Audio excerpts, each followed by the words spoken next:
Kongol jimol ngol mo waɗi ko ɓuri ni duuɓi 40 woni ko duñare yimɓe ɓe tawoyeede hiiro makko Sambala Kanuté keƴaaɗo jiɓɓi Mandeŋkan e leydi Guinee-Bissau nde hitaande heyre naatare yo.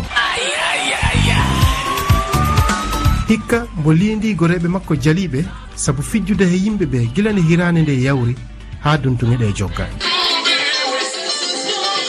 Kono Sambala Kanuté weltaaki sabu moygol ɓamtaare finaa-tawaa leydi ndi si yerondirama he leyɗe hirnaange Afrique.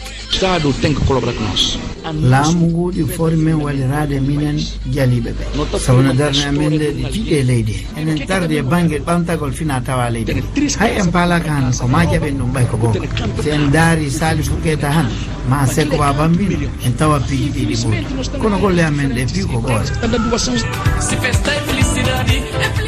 garɓe taweede hiiro ngo ɓe kolliri weltaare mumen nde ɓe ñaagani ɓiɓɓe leydi ndi ɓe hiraande heyre tawa ɗi wonti he jam he ɓuɓtu.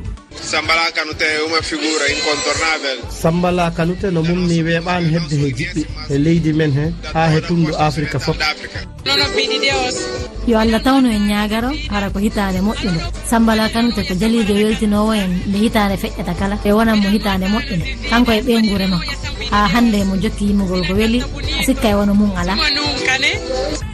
Ousmane Aroune Mbalo Bisaawo, RFI.